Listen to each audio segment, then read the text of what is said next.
إن الحمد لله نحمده ونستعينه ونستغفره ونعوذ بالله من شرور أنفسنا ومن سيئات أعمالنا من يهده الله فلا مضل له ومن يضلل فلا هادي له وأشهد أن لا إله إلا الله وحده لا شريك له وأشهد أن محمدًا عبده ورسوله أرسله بالحق بشيرا ونذيرا وداعيا إلى الله بإذنه وسراجا منيرا يا أيها الذين آمنوا اتقوا الله حق تقاته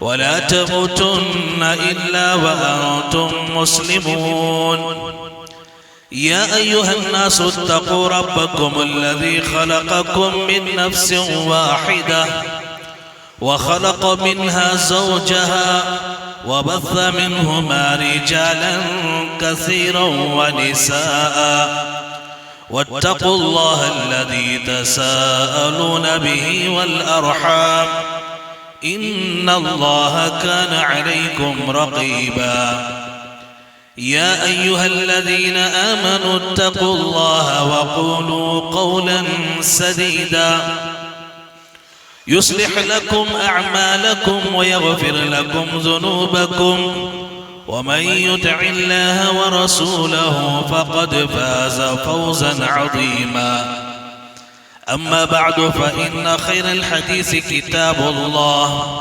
وخير الهدي هدي محمد صلى الله عليه وسلم وشر الأمور محدثاتها وكل محدثة بدعة وكل بدعة ضلالة وكل ضلالة في النار فأعوذ بالله السميع العليم من الشيطان الرجيم بسم الله الرحمن الرحيم وما جعلنا لبشر من قبلك الخلد أفإن مت فهم الخالدون كل نفس ذائقة الموت ونبلوكم بالشر والخير فتنة وإلينا ترجعون وقال الله تبارك وتعالى في موضع آخر أينما تكونوا يدرككم الموت ولو كنتم في بروج مشيدة رب اشرح لي صدري ويسر لي أمري واحلل عقدة من لساني يفقهوا قولي ساری تعریفیں ہر قسم کی حمد و ثنا کبریائی و بڑائی اس اللہ رب العزت کے لیے لائق اور زیبا ہے جو ہمارا اور اس ساری کائنات کا خالق اور مالک ہے لاکھوں کروڑوں انگیری درود و سلام نازل ہو ہمارے اور آپ کے آخری نبی احمد مصطفیٰ محمد مصطفیٰ جناب محمد رسول اللہ صلی اللہ علیہ وسلم پر جن کو اللہ رب العالمین نے اس ساری دنیا کے لیے آخری نبی آخری رسول اور آخری پیغمبر بنا کر کے روانہ فرمایا محترم حاضرین نوجوان دوستو بزرگوں عزیز بچوں معزز خواتین اسلام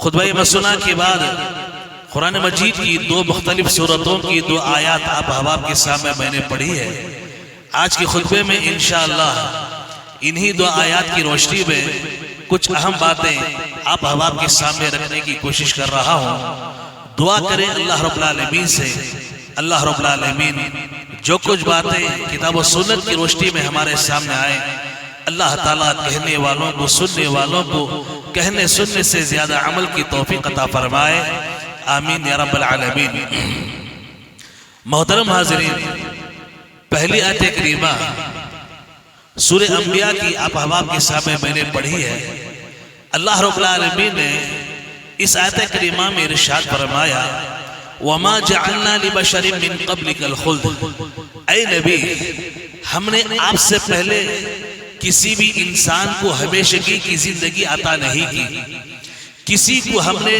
ہمیشہ دنیا کے اندر برقرار نہیں رکھا بلکہ دنیا کے اندر جو بھی پیدا ہوا ایک دن وہ دنیا چھوڑ کر کے چلا گیا۔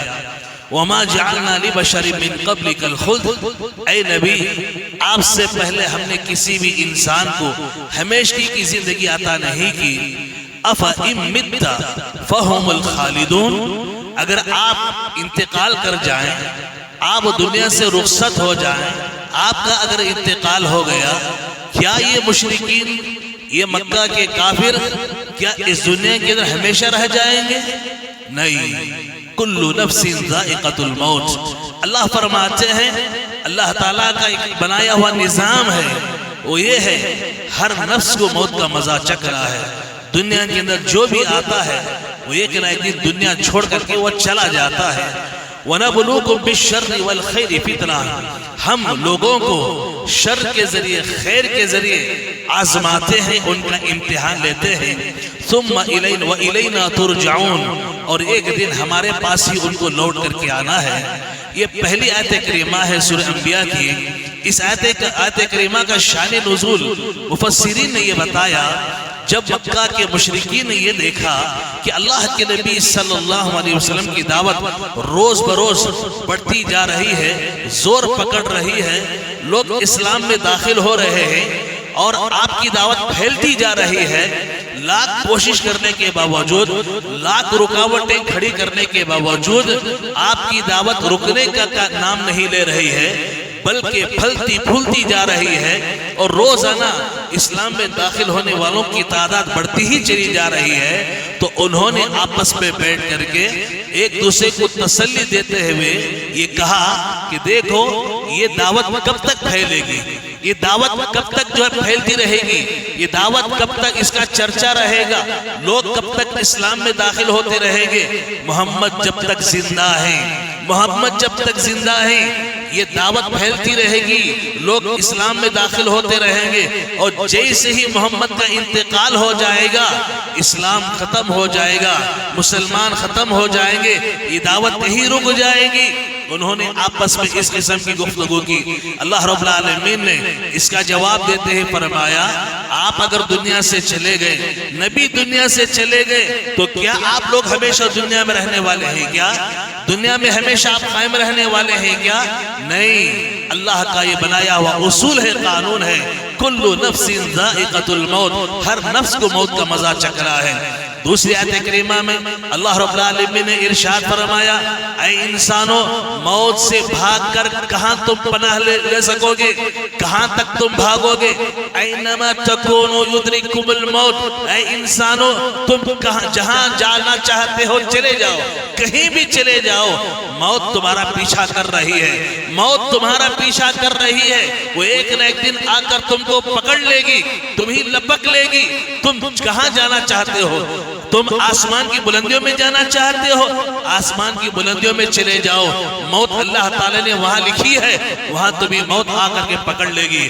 تم جو ہے زمین کی تہ میں جانا چاہتے ہو، چلے جاؤ، لیکن موت اگر اللہ تعالیٰ نے وہاں تمہاری لکھی ہے، موت تمہارا پیچھا کرے گی اور تم کو وہاں آ کر کے پکڑ لے گی۔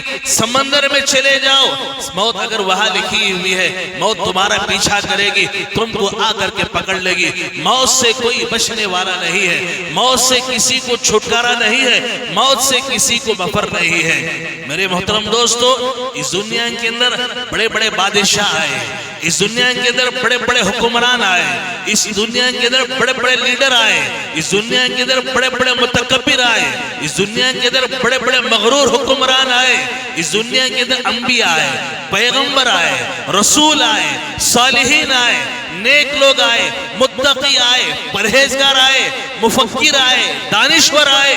وہ ہمیشہ دنیا میں نہیں رہے، بلکہ دنیا چھوڑ کر کے وہ چلے گئے۔ کسی کو دنیا کے اندر اللہ تعالیٰ نے ہمیشگی کی زندگی عطا نہیں کی۔ ہر انسان کا انجام موت ہے، موت کا جام ہر ایک کو پینا ہے۔ کامیاب ہے وہ انسان، کامیاب ہے وہ انسان جو اس موت کو ہر لمحہ یاد کر کے زندگی بسر کرتا ہے۔ موت کو ہمیشہ یاد کرتے رہتا ہے، ہر آن ہر لمحہ موت کو یاد کرتا ہے۔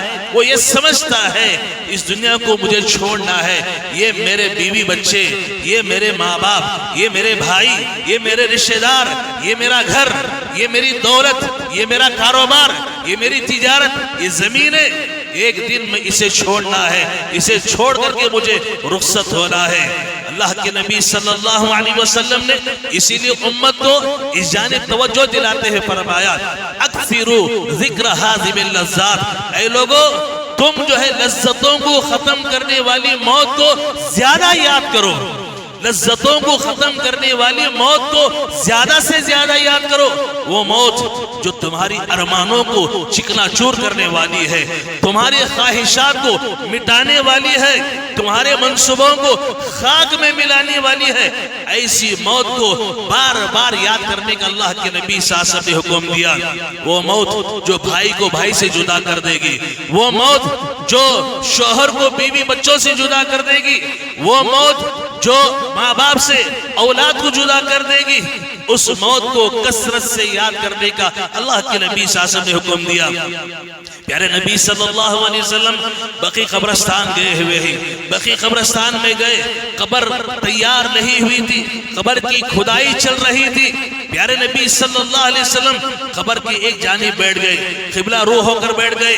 پیارے نبی زار و قطار رو رہے تھے، زار و قطار رو رہے تھے۔ اللہ کے نبی صلی اللہ علیہ وسلم صحابہ کہتے ہیں پیارے نبی جہاں بیٹھے ہوئے تھے اس جگہ کی زمین، وہ مٹی، اللہ کے نبی کے آنکھوں سے نکلنے والے آنسوؤں سے زمین کا وہ حصہ بھیگ گیا۔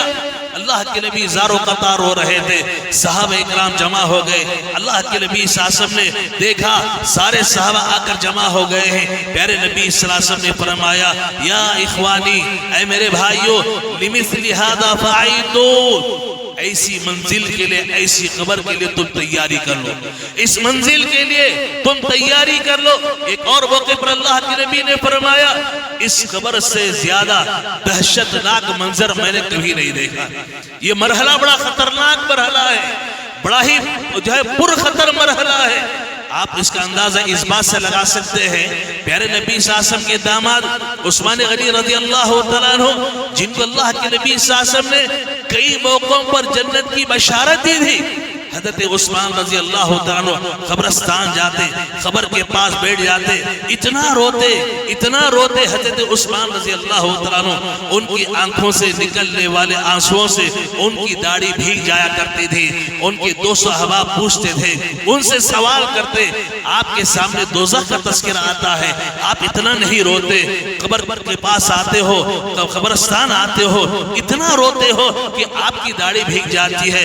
تو انہوں نے کہا میں نے اللہ کے نبی صلی اللہ علیہ وسلم سے یہ فرماتے ہوئے سنا، قبر آخرت کی منزلوں میں پہلی منزل ہے، اور جس کے لیے یہ منزل آسان ہو گئی، جو انسان اس مرحلے میں کامیاب ہو گیا، آگے کے مراحل اس کے لیے آسان ہو جائیں گے، آگے کی منزلوں میں وہ کامیاب ہو جائے گا۔ اور جو انسان اس مرحلے میں ناکام ہو گیا، آگے کے مراحل میں وہ ناکام ہو جائے گا۔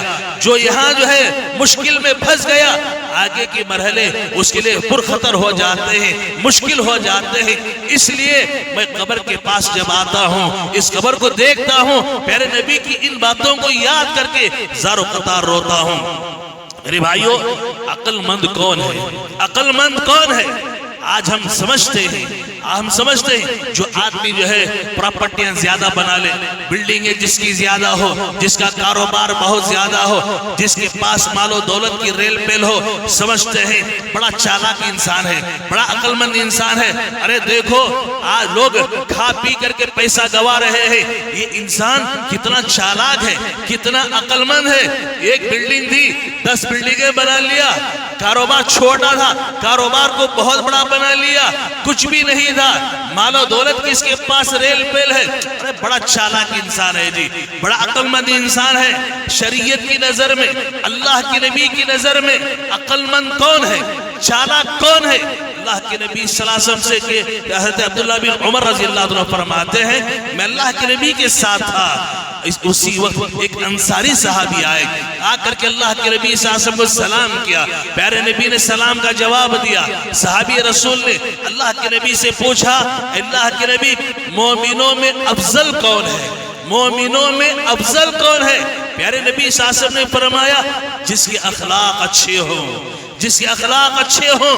نماز عصر کی ہم بھی پڑھتے ہیں، دوسرے احباب بھی پڑھتے ہیں، ہم 4 بجے پڑھتے ہیں، وہ لوگ 5 بجے پڑھتے ہیں۔ جب پوچھا جاتا ہے ہم جواب دیتے ہیں اللہ کے نبی اول وقت میں نماز پڑھتے تھے، اول وقت میں نماز ادا کرنا یہ افضل ہے۔ میرے بھائیو اسی طرح سے سب مسلمان ہیں، سب مومن ہیں، جو اچھے اخلاق والا ہو، جس کے اخلاق اچھے ہوں، جس کے اخلاق عمدہ ہو، اچھا کیریکٹر والا مسلمان، اللہ کے نبی نے فرمایا یہ مومنوں کے اندر سب سے افضل مومن ہے، سب سے اچھا مسلمان ہے۔ آگے صحابی رسول نے اللہ کے نبی سے پوچھا، اللہ کے نبی مومنوں میں عقل مند کون ہے؟ مومنوں میں سب سے زیادہ عقل مند کون ہے؟ جواب سنی اللہ کے نبی نے کیا دیا، جواب اللہ کے نبی نے کیا دیا، غور سے سنیں۔ اللہ کے نبی نے فرمایا جو موت کو سب سے زیادہ یاد کرنے والا، موت کو کثرت سے یاد کرنے والا، اور موت کے بعد کا جو مرحلہ ہے اس کے لیے سب سے زیادہ تیاری کرنے والا، یہ عقل مند انسان ہے، یہ عقل مند انسان ہے۔ میرے بھائیو 40 سال اس دنیا میں رہتا ہے انسان، 50-60 سال رہتا ہے اس دنیا کے اندر انسان۔ پیارے نبی نے فرمایا میری امت کی عمر اکثر عمر 60 اور 70 کے درمیان ہے۔ آپ جو ہے 60 کا حساب بھی رکھ لیں، آپ اندازہ لگائیں اس کے بعد کی جو زندگی ہے، قبر کا مرحلہ، عالم برزخ کا مرحلہ، ہزاروں سال آدم علیہ السلام کے زمانے سے آپ حساب لگا لیجئے، جن کا انتقال اس زمانے میں ہوا، ہزاروں سال بیت گئے، آج بھی وہ عالم برزخ میں ہے، وہ عالم برزخ میں ہے، اور پتہ نہیں ہمارا انتقال ہونے کے بعد ہم کتنے سال عالم برزخ میں جو ہے پڑے رہیں گے۔ لہذا عقل مند وہ ہے، عقل مند وہ ہے جو موت کو زیادہ یاد کرتا ہے، اور موت کے بعد کا جو مرحلہ ہے اس کے لیے سب سے زیادہ تیاری کرتا ہے۔ میرے بھائیو جب ہم کو یہ معلوم ہو گیا، جب ہم کو یہ معلوم ہو گیا ہم کو اس دنیا کے اندر ہمیشہ رہنا نہیں ہے، ہم کو اس دنیا میں ہمیشہ رہنا نہیں ہے، بلکہ حقیقت یہ ہے آج ان کی تو کل ہماری باری آنے والی ہے، آج ان کی تو کل ہماری باری آنے والی ہے۔ ایسی صورت میں ہمیں چاہیے نیکی کے کام زیادہ سے زیادہ کریں، اور خاص طور پر وہ نیکی کے کام زیادہ کریں، ان کاموں میں بڑھ چڑھ کر حصہ لیں، ان اعمال خیر کو اپنائیں، وہ اعمال وہ نیکی کے کام جو ہمارے موت کے بعد قبر کے مرحلے میں عالم برزخ میں ہم کو زیادہ نفع پہنچانے والے، زیادہ ثواب پہنچانے والے، اور زیادہ جو ہے ہمیں امید جگانے والے، ہمارا ساتھ دینے والے، ایسے اعمال زیادہ سے زیادہ کرنے کی کوشش کرنا چاہیے۔ آج کے خطبے کا دوسرا حصہ یہی ہے ہمارا کہ موت کے بعد کام آنے والے اعمال کون سے ہیں۔ موت تو آنی ہے، موت آنی ہے، کسی کو اس سے چھٹکارا نہیں ہے۔ تو اب عقل مند انسان وہ ہے جو موت کے بعد کی جو زندگی ہے، جو مرحلہ ہے، اس کے لیے زیادہ سے زیادہ تیاری کرتا ہے۔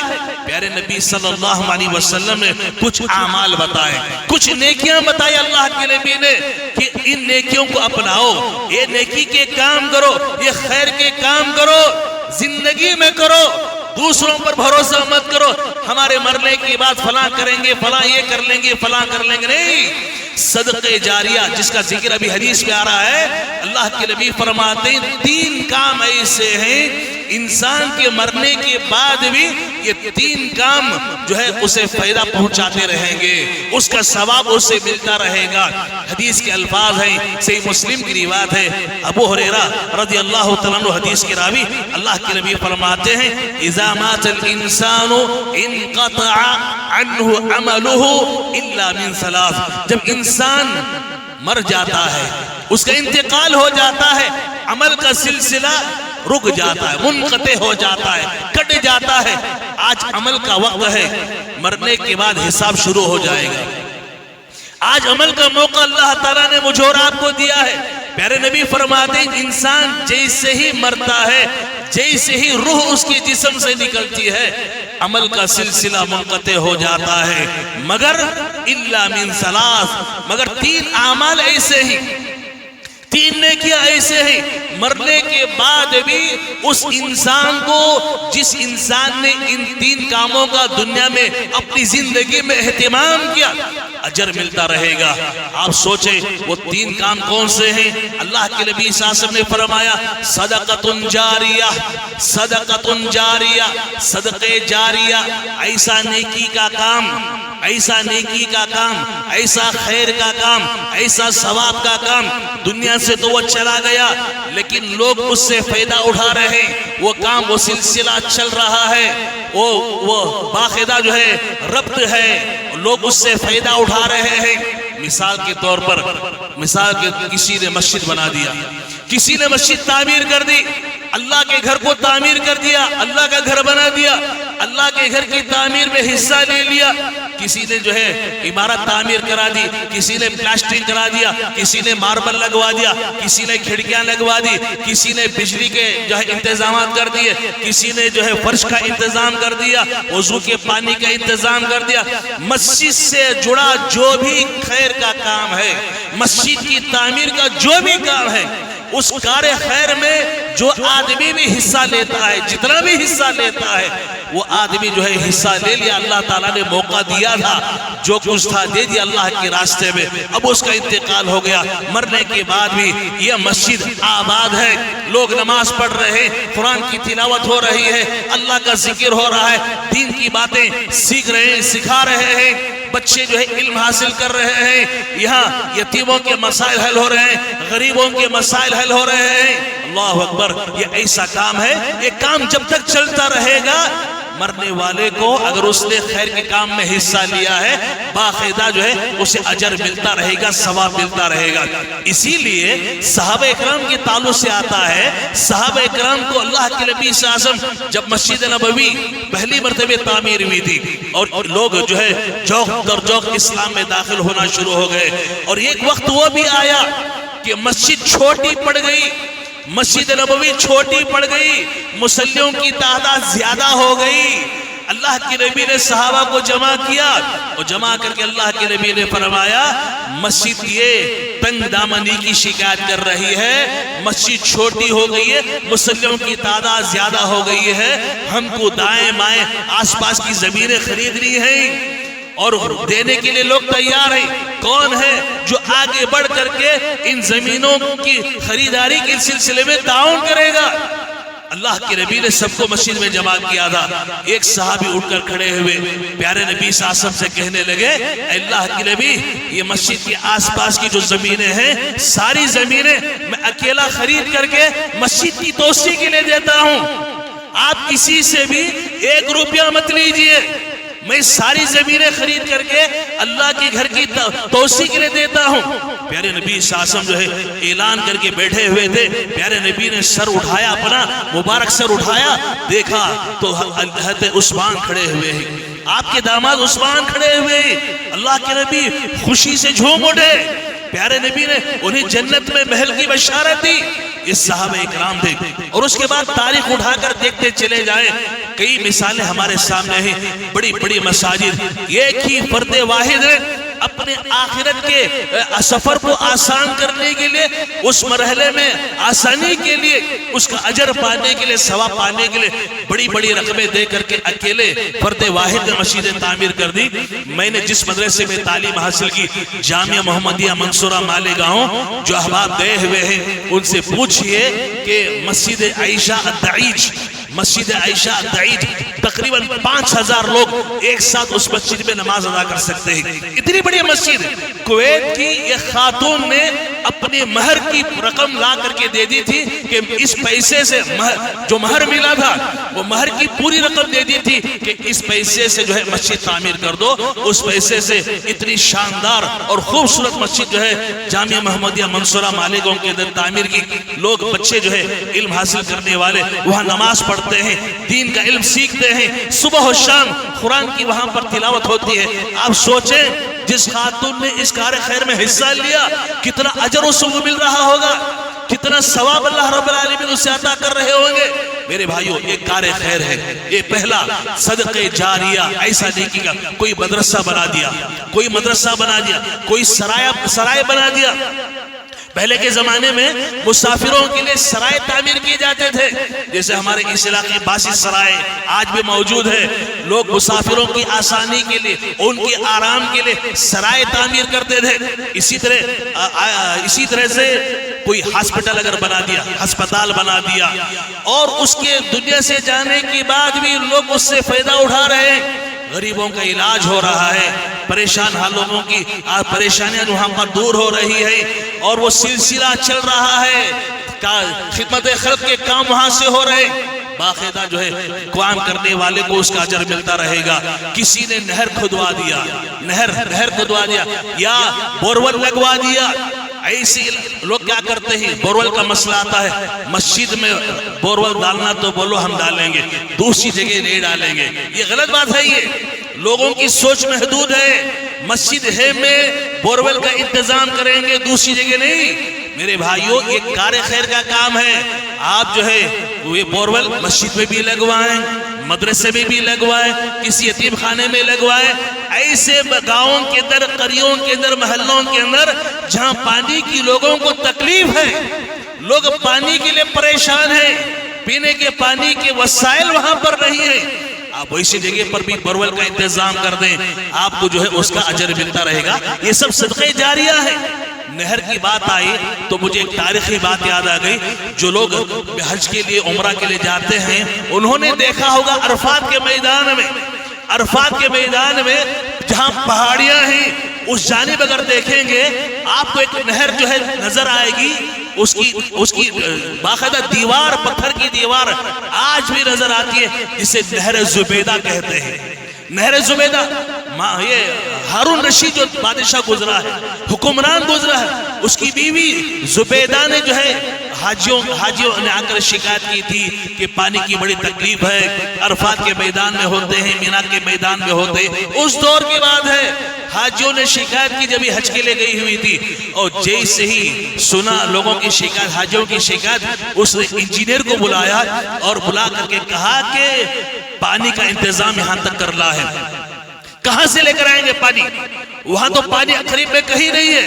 انجینئر جو اس وقت کا جو انجینئر تھا, ترکی کا غالباً تھا وہ, اس نے پورا معائنہ کرنے کے بعد آیا اور آ کر کے کہا کہ دیکھو ہنین کا جو علاقہ ہے وہاں سے نہر نکالنا ہے اور یہاں تک لے کر آنا ہے, اور راستے میں جو ہے بڑے بڑے چٹانیں ہیں, بڑے بڑے پہاڑ ہیں, جسے توڑنا ہے, پھوڑنا ہے, بہت لمبا کام ہے, بہت لمبا خرچہ آئے گا. اس خاتون نے کہا کہ اگر ایک کلہاڑی مارنے پر 1 درہم اگر دینا پڑے, اس کی پرواہ مت کرو. آپ کام کرنے والوں کو, ملازموں کو لو اور کام شروع کرو. پورا کام ختم ہوا, نہر جاری ہو گئی. حاجیوں کے لیے مینا میں, مزدلفہ میں, عرفات کے میدان میں پانی کا انتظام ہو گیا. اور اس کے بعد انجینئر نے پورا حساب و کتاب لکھنے کے بعد اس زمانے کے تقریباً 16 یا 18 لاکھ دینار یا درہم کچھ تھے, وہ اتنی بڑی رقم تھی اس زمانے کی.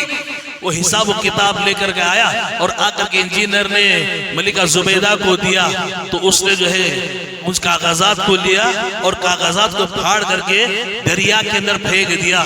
کہا اے پروردگارا, مجھے کام کرنا تھا, خدمت کرنا تھا, میں نے خدمت کر لی, مجھے حساب لینا نہیں ہے. اے اللہ قیامت کے دن تو بھی میرے سے حساب مت لے. میرے بھائی اس قسم کے لوگ تھے اللہ والے, جو ان باتوں کو سن کر کے کار خیر میں بڑھ چڑھ کر حصہ لیتے تھے. کوئی مسجد بنا رہا ہے, کوئی نہر کھدوا رہا ہے, بڑے بڑے رقمیں جو ہے اللہ کی راستے میں لگا دیتے تھے. تو یہ صدقہ جاریہ وہ کام جو مسلسل جو ہے جاری رہتا ہے. اور مساجد میں کیا ہے, اللہ اکبر, یہاں نمازیں ہوتی ہیں, بچوں کو جو ہے تعلیم دی جاتی ہے. یہ سارے کے سارے کار خیر ہیں اور صدقہ جاریہ ہیں.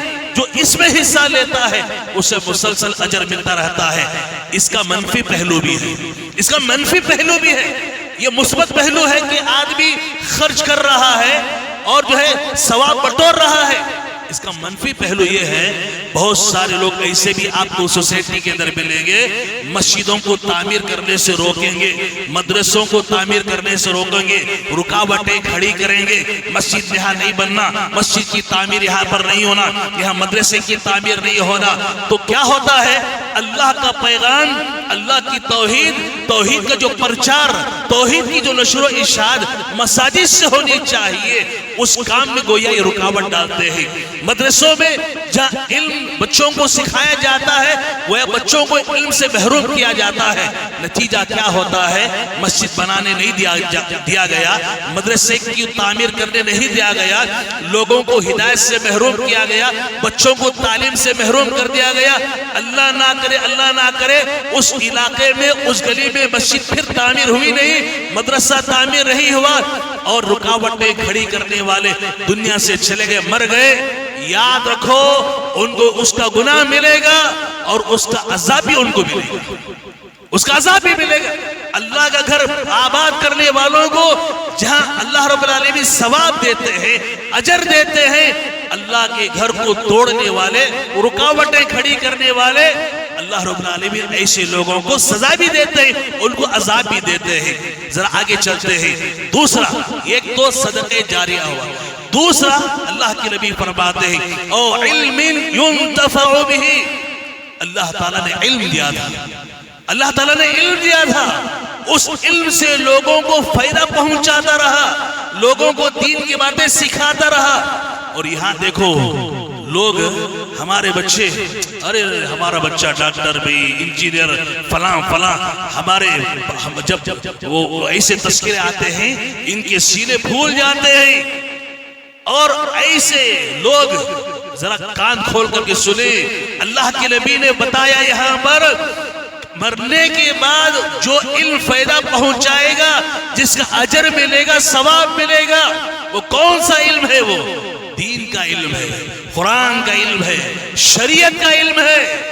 آپ دنیا کا علم حاصل کر رہے ہیں، شریعت نے منع نہیں کیا ہے، آپ علم حاصل کیجئے، دین کے علم سے محروم مت ہوئیے، آپ دین کے علم سے آپ دور مت ہوئیے، اس لیے کہ دنیا کا علم آپ کو جو ہے قبر سے پہلے تک آپ کی مدد کرے گا، آپ کی رہنمائی کرے گا، لیکن دین کا علم آپ کو دنیا میں بھی آپ کی رہنمائی کرے گا، آپ کو اس کے ثمرات ملیں گے، مرنے کے بعد بھی اس کا اجر آپ کو ملتا رہے گا۔ مثال کے طور پر آپ کو بھی بتاؤں، ہمارے استاد، آپ کی استاد جن کے پاس آپ نے قرآن سیکھا، جن کے پاس ہم نے قرآن سیکھا، اللہ اکبر، کتنے بچوں کو ہمارے اساتذہ نے جو ہے قرآن سکھایا، سورتیں سکھائی، دعائیں سکھائی، ہم نے دوسروں کو سکھایا، انہوں نے دوسروں کو سکھایا۔ یہ سلسلہ جب تک چلتا رہے گا، یہ سلسلہ جب تک چلتا رہے گا، مرنے والے کو، سکھانے والے کو اس کا اجر ملتا رہتا ہے۔ اور علم دو قسم کا، دو طریقے سے، ایک تقریر کے ذریعے سے، درس کے ذریعے سے، جمعہ کی خطبات کے ذریعے سے لوگوں کو جو دین کی باتیں سکھائی جاتی ہیں، لوگ جو ہدایت یافتہ بنتے ہیں، دیندار بنتے ہیں، اچھے ہوتے ہیں، اللہ اکبر، یہ جو ہے سمجھو صدقہ جاریہ ہے۔ اور اس کی دوسری شکل کیا ہے؟ علم کی تحریر، کوئی کسی نے کتاب لکھ دی، کسی نے جو ہے کوئی کتاب لکھی، تفسیر قرآن کی، کتنے علماء نے جو ہے تفسیر لکھی، اور کتنے مساجد دنیا کے لاکھوں کروڑوں مسجدوں کے اندر وہ تفسیر پڑھی جاتی ہے، وہ تفسیر پڑھ کر کے لوگوں کو سمجھایا جاتا ہے۔ احادیث امام بخاری رحمۃ اللہ علیہ نے جمع کیا، ہزاروں احادیث کو جمع کیا انہوں نے، آج مساجد کے اندر اس کا درس دیا جاتا ہے، لوگوں کو دین کی باتیں سکھائی جاتی ہیں۔ یہ سارے کا سارا یہ سلسلہ جب تک چلتا رہے گا، اللہ اکبر، امام بخاری رحمۃ اللہ علیہ کو اس کا اجر ملتا رہے گا۔ میرے بھائیوں، بتانے کا مقصد یہ ہے، تقریر کے ذریعے ہو، تحریر کے ذریعے ہو، آپ جو ہے علم کو پھیلائیں گے۔ آپ اپنے بچوں کو بٹھا کر کے سورہ فاتحہ سکھا دیجیے، آپ اپنے بچوں کو بٹھا کر کے ایک دعا سکھا دیں۔ آپ یہ بچے زندگی میں جب تک دعا پڑھتے رہیں گے، جب تک وہ سورت پڑھتے رہیں گے، اللہ اکبر، اس کا اجر آپ کو ملتا رہے گا۔ یہ اللہ رب العالمین نے دین کے علم کے اندر بڑی برکت رکھی ہے اور وہ صدقہ جاریہ میں یہ چیز شامل ہے۔ اسی طرح سے تیسری چیز اللہ کے نبی صلی اللہ علیہ وسلم نے فرمایا، ایک تو صدقہ جاریہ ہو گیا، دوسرا علم جو لوگوں جس سے لوگوں کو فائدہ پہنچ رہا ہے، اور تیسرا اللہ کے نبی صلی اللہ علیہ وسلم نے فرمایا او ولد صالح یدعو له، نیک اولاد، صالح اولاد، دین کی دینی تربیت ہوئی ہے، اسلامی تربیت جن کی گئی ہے، ایسی اولاد والدین کے حق میں اگر دعا کرتی ہے، اللہ رب العالمین والدین کے حق میں بچوں کی دعا کو قبول فرماتے ہیں۔ یہاں دعا سے پہلے شرط ہے، بچے جو دعا کر رہے ہیں نا، اس سے پہلے شرط ہے۔ شرط کیا ہے؟ بچوں کو نیک بنایا ہو، ان کو پرہیزگار بنایا ہو، دیندار بنایا ہو، اسلامی سانچے میں ان کو ڈھالا ہو، دینی تربیت ان کی ہوئی ہو۔ آج میرے بھائیوں یہ فتنوں کا دور ہے، یہ فتنوں کا دور ہے۔ فتنوں کے دور میں اپنے بچوں کی صحیح تربیت پر والدین کو خاص توجہ دینے کی ضرورت ہے، خاص توجہ دینے کی ضرورت ہے، اس لیے کہ یہ فتنوں کے دور میں گھر گھر برائی، ہاتھ پہ برائی، جیب پہ برائی، ہر جگہ پر یہ موبائل کے فتنے، بے حیائی کے فتنے، عیاشی کے فتنے، گانے بجانے کے فتنے، اوریانت کے فتنے، زناکاری کے فتنے، اللہ اکبر، فتنوں کا ایک لمبا جال ہے میرے بھائیوں۔ اپنے بچوں کو بچانے کی کوشش کریں، ان کی صحیح تربیت کریں۔ ہمارے یہ بچے نیک بن گئے اور نیک بننے کے بعد ہمارا انتقال ہو گیا، صحیح تربیت ان کی ہو گئی، باپ کا انتقال ہو گیا، ماں کا انتقال ہو گیا۔ بچے اگر ماں باپ کے حق میں دعا کرتے ہیں، اللہ رب العالمین بچوں کی دعا ماں باپ کے حق میں بہت جلد قبول فرماتے ہیں۔ اگر ان کی دینی تربیت نہیں ہوئی، ان کو دیندار نہیں بنایا، آپ نے نمازی نہیں بنایا، اچھے اخلاق والا نہیں بنایا، اچھے کیریکٹر والا نہیں بنایا، ماں باپ کا انتقال ہو جاتا ہے، وہ انتظار میں رہتے ہیں، قبرستان کے اندر کھڑے رہتے ہیں۔ ماں باپ کے لیے دعا کیسے کرنا ان کو معلوم نہیں ہوئی، ماں باپ کے لیے کیسے دعا کرنا۔ ایک جگہ پر قبرستان میں جانے کے اتفاق ہوا، نماز پڑھنے پڑھایا، اب جو ہے میں گیا، کھڑا ہوا تھا، ایک نوجوان دوڑتا دوڑتا آتا ہے اور پوچھتا ہے میری ماں کا جو ہے چند دن پہلے انتقال ہو گیا، دیکھو یہی خبر ہے، مولوی صاحب بتاؤ میں دعا کیسے کرنا، دعا کیسے کرنا۔ کھلایا پلایا، کھلانا پلانا تو جانور بھی اپنے بچوں کو کھلا دیتے پلا دیتے، جانور بھی اپنے بچوں کو کھلا دیتے پلا دیتے، کوئی جانور اپنے بچے کو بھوکا نہیں رکھتا، پیاسا نہیں رکھتا۔ ہمارے میں ان میں فرق یہ ہے کہ مسلمان اپنے بچوں کو علم والا بناتے ہیں، دیندار بناتے ہیں، اچھے اخلاق والا بناتے ہیں، گھر کے لیے، سوسائٹی کے لیے، معاشرے کے لیے، ملک کے لیے، قوم و ملت کے لیے مفید بناتے ہیں، فائدہ مند بنانا چاہیے۔ لہذا میرے بھائیوں بچوں کی ایسی تربیت کرو، اس انداز میں تربیت کرو، ایسے نیک بناؤ، متقی بناؤ، پرہیزگار بناؤ، اچھے اخلاق والے ایسے بناؤ، ان کی اس انداز میں تربیت کرو کہ ہم دنیا سے چلے بھی گئے، وہ چاہے نماز میں ہو، نماز کے بعد ہو، سفر کر رہے ہو، قبرستان میں آئے ہو، آسانی کے ساتھ اپنے والدین کے حق میں وہ دعا کرنے والے بنے، ان کی مغفرت کے لیے دعا وہ کرنے والے بن سکیں، اس قابل اپنے بچوں کو بناؤ۔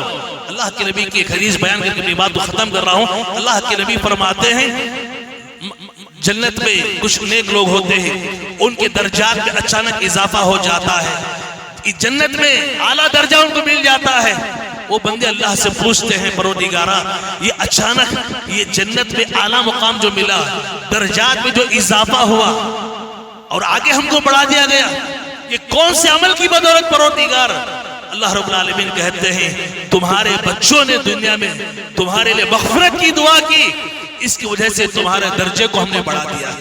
میرے بھائیوں اپنے بچوں کو نیک بنائیں گے تبھی وہ بچے ہیں ہمارے والدین کے حق میں دعائیں خیر کرنے والے بنیں گے، دعا کرنے والے بنیں گے۔ جلدی جلدی میں ایک اور حدیث ہے ابن ماجہ کی، اس کے اندر کچھ 7 باتوں کا ذکر ہے، تفصیل اللہ کے نبی نے بیان فرمایا۔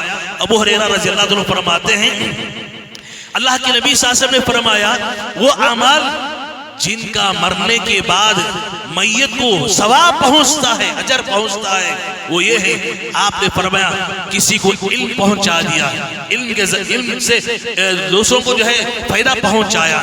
نمبر 2 نیک اولاد، یہاں بھی آ گیا۔ نمبر 3 کسی کو قرآن دیا، مسجد میں قرآن کی ضرورت ہے، آپ نے قرآن لا کر کے رکھ دیا، لوگ قرآن کی تلاوت کر رہے ہیں، آپ کو بھی اس کا اجر مل رہا ہے۔ حفظ کا مدرسہ ہے، مدرسے جو مکتب چلتے ہیں وہاں آپ جا کر پوچھئے، آپ قرآن کی ضرورت ہے، اگر ضرورت ہے وہاں پر آپ قرآن کا جو ہے انتظام کریں۔ آپ اللہ کے نبی فرماتے وہ جب تک وہ پڑھتے رہیں گے اس کا اجر آپ کو ملتا رہے گا۔ نمبر 4 اللہ کے نبی فرماتے کہیں مسجد بنا دیا، آپ نے مسجد کی تعمیر میں حصہ لے لیا۔ نمبر 5 مسافر خانہ تعمیر کر دیا۔ نمبر 6 نہر جاری کر دیا، پانی کے انتظام کر دیا۔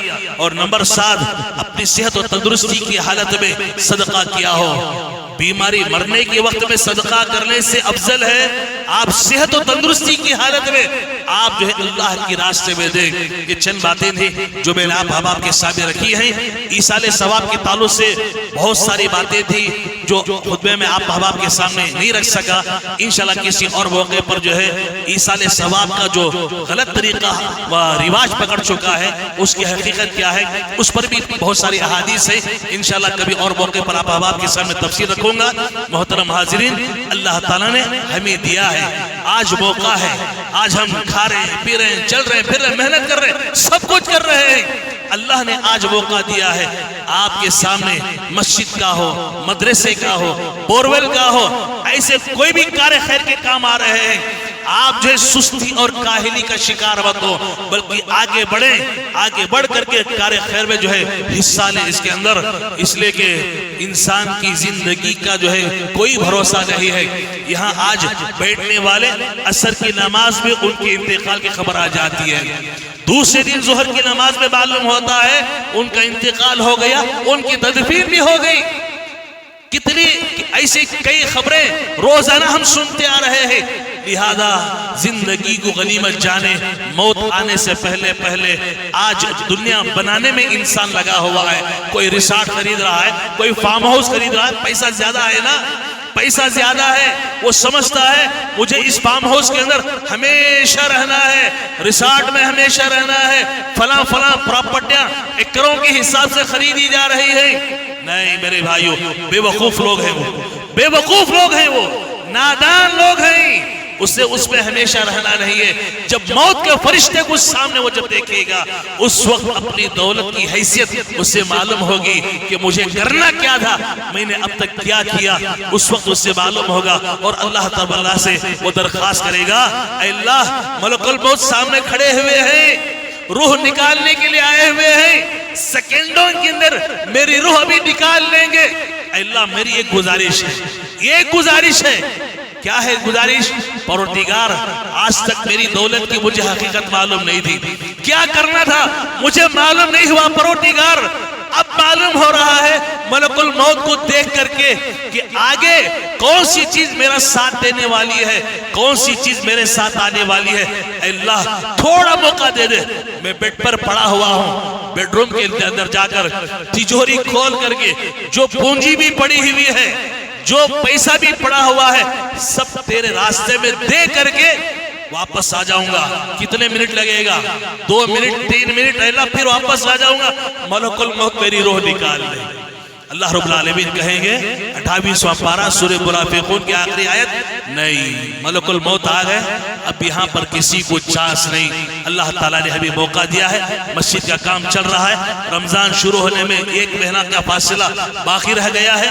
ماشاءاللہ میں دیکھ رہا ہوں کہ کام بڑے زور و شور کے ساتھ چل رہا ہے، لوگوں نے بڑھ چڑھ کر کے حصہ لیا ہے۔ کوئی جو ہے ابھی معلوم ہوا گلاس دریچوں کے لیے، کھڑکیوں کے لیے گلاسوں کا کسی نے انتظام کیا ہے، کسی نے ماربل کا انتظام کیا۔ اب جو ہے بقیہ جو کام ہے رمضان شروع ہونے سے پہلے پہلے پائے تکمیل تک جلد سے جلد جو ہے پہنچانا چاہتے ہیں، اس کے لیے سیمنٹ کی ضرورت ہے اور مزدوری کی ضرورت ہے اور دوسرے ضروری اشیاء کی ضرورت ہے. آپ احباب کے سامنے موقع ہے, لوگوں نے اپنی پوری پونجی اللہ کے راستے میں لٹا دی ہے. ہم بھی جو ہے اپنی تجوریوں کو کھولیں, اپنے جیبوں کو کھولیں. اب تک آپ نے جو دیا ہے ماشاءاللہ اللہ کا فضل ہے, یہ اللہ کا فضل ہے. اور آپ احباب کا تعاون ہے کہ اتنی شاندار عمارت, اللہ کا گھر جو ہے کھڑا ہوا ہے, اسے مکمل کرنا یہ ہماری ذمہ داری ہے. آگے بڑھیں اور آگے بڑھ کر کے اللہ کے راستے میں دیں.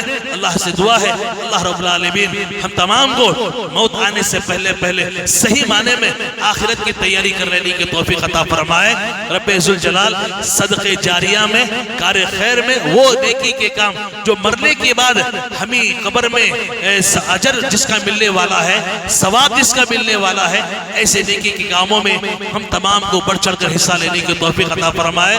یہ مسجد کے کاموں میں جن احباب نے بھی حصہ لیا ہے اللہ تعالیٰ ان کے مالوں کو قبول فرمائے, ان کے دینے کو قبول فرمائے.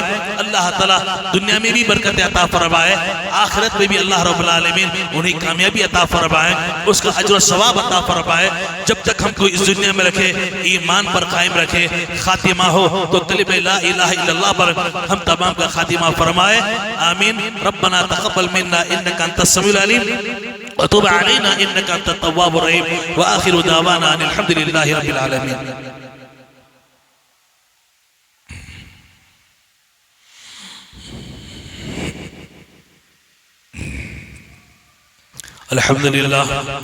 الحمد لله وكفى وسلام على عباده الذين اصطفى. أما بعد فأعوذ بالله السميع العليم من الشيطان الرجيم. بسم الله الرحمن الرحيم. إن الله وملائكته يصلون على النبي يا أيها الذين آمنوا صلوا عليه وسلموا تسليما. اللهم صل على محمد وعلى آل محمد كما صليت على إبراهيم وعلى آل إبراهيم إنك حميد مجيد. اللهم بارك على محمد وعلى آل محمد كما باركت على إبراهيم وعلى آل إبراهيم إنك حميد مجيد. اللهم انصر الإسلام والمسلمين, اللهم انصر جماعة المسلمين, اللهم انصر عساكر المسلمين, اللهم انصر سلاطين المسلمين, اللهم انصر علماء بني إسرائيل. اللهم اشف مرضانا ومرضى المسلمين, اللهم أدي ديون المديونين, اللهم قضي حوائج المسلمين, اللهم قضي حاجات المسلمين, اللهم سلمنا وسلم المسلمين, اللهم انصرنا وانصر المسلمين, وانصرنا وانصرهم على القوم المفسدين والكافرين. إن الله يأمر بالعدل والإحسان وإيتاء ذي القربى وينهى عن الفحشاء والمنكر والبغي يعظكم لعلكم تذكرون. اذكروا الله يذكركم وادعوه يستجب لكم ولذكر الله تعالى أكبر.